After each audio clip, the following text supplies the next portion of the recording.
What are the common characteristics of being a visionary leader? I interviewed Howard Tager. He is the owner of Wailopo Systems last year, and this is a insert from the podcast interview I did with him, and we talk about the characteristics of visionary leaders. Howard is the former owner and founder of Tiger Leads, and he sold that company to Move.com, Realtor.com several years ago, and started Wailopo digital marketing for real estate agents. And he works with some of the best, well-known top team leaders, CEOs, and brokers around the country. So he's also appearing as a keynote speaker on our January 19th RealtyHack conference, which we still have a few seats left. If you're interested, the link is in the comment section below. So without further ado, here's Howard. This little season of our podcast, I've got Anthony Lamacchia, Sanit coming in, Amy Youngren. Watching real estate. Oh my God, you got Sanit. You got the power. It's the power. Yeah. So you work with the biggest and the best. What's the common denominator of people like you and Anthony and Amy and me and all these people? What do you think makes them alike? I think we're very competitive. Yeah. I think we're very resilient. So, you fail forward, but you don't fail backwards, right? You learn from your challenges, and people are like, failure doesn't exist. Failure exists. Like, I've failed multiple times, but I've learned from every one of those experiences is to then become successul. Yeah. Right? It's okay to fail if you're learning from it and then failing forward and then becoming successful, right? So, and that's that notion of resilience. Yeah. I mean, dude, there's like so many times where we could have lost Wailopo, just thrown in the towel, and like just hit with stuff that just could have crushed the company, especially early on, right? Yeah. And G and I were just like, no, like we're not quitting. There's no way. And you zig and you zag and you invest, right? And you have a lot of sleepless nights to get to where you need to go. It's not just easy out of the gate. So you gotta be super competitive. I think, it's kind of like if you play Monopoly with your family, you're gonna be like, oh, I'm just gonna be nice and let them win. Or you're like, oh no, I'm gonna crush this 5-year-old. Like, I'm gonna win. Like, that's the mentality. It's kind of, I'm not, I'm kidding. No, but my 10-year-old's like that now too, that's right? And what's interesting is, my journey, man, to get from 12 to 30 agents was so hard for me because your mind is serving two masters. You're being a top producing agent and you got a team, and it's hard to do both of those things at once. And we sacrificed income from growing that team. And my wife, there's so many times she's like, well, why don't we just go back to 5 to 10 agents and you could sell 25 million in real estate and not have all that stress. And I was like, because it's not what I want to do. It's not building a business, And so when I finally, in so many failures, she brought that up to me literally every 6 months for 3 years. Okay.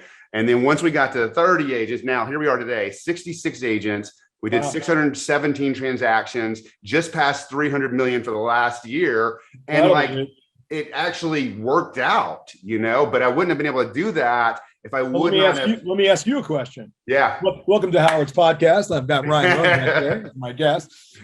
So do you have one or two or three key people on your highest level executive team with whom, without those folks, you'd not be where you are now? Well, absolutely. There's no doubt about it. Yeah. And so Sonny's my operations person. Kelly, who's doing this broadcast, is our marketing director. Kelly's a rock star.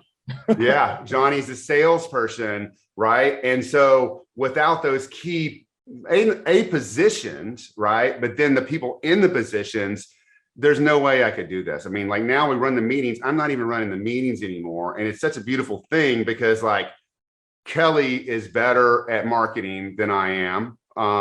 Sonny is better at operations, and Johnny is better at training than I am. So, we have to, what are you great at? I'm great what do you lean into? So what I lean into is the idea portion of it.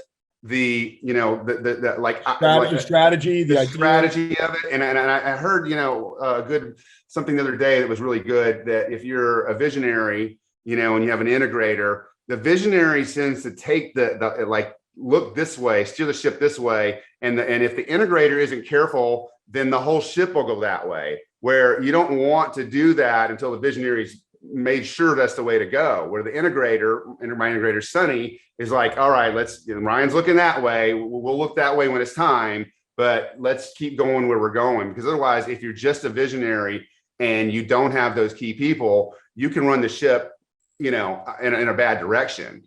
Does that make sense? Totally. Yeah, totally. I think you've hit on the other thing when you asked about, like, what separates the Anthony Lamacchias, the Gary Ashtons, the Robert Slacks, the list goes on, right? And I think what I've noticed with all of these folks, right, is that if it's always the me, myself, and I, you're just never going to get that far, right? Yeah. So you really have to recognize what you're good at, lean into that. You've really got to know what you're not good at. Yeah. And go partner with those people who are great at what you're not good at. Yeah. And I've always been blessed to work with people who are infinitely better and smarter than me in a lot of areas. Yeah. And I like to think that I'm pretty good at, I'm like, for example, probably an awful manager, but a pretty good leader. And there's a big difference. I was interviewing someone once and I got into that, and they were like, well, I don't understand the difference between leader and manager. And right away, I'm like, probably not going to hire you. Like, if you don't really, if you don't really understand that difference, there's a lot, and you could be both, right? Which is pretty rare. Sure. But I think I'm kind of the same way, which is the vision, the strategy, a lot of sort of infusing street smarts into also, like, I am a spreadsheet person, so street smarts, but I'm also, you gotta, you also have to drive the business through numbers, and me, I'm really into measurement, accountability, and visibility, and bringing that sort of everywhere, and then just trying to be creative about brainstorming the solutions to problems, right? Yep. So there's just, we can go on and on. There's a whole lot of stuff that I think, you got to put together to be able to do what we do. Yep. So let me ask you this.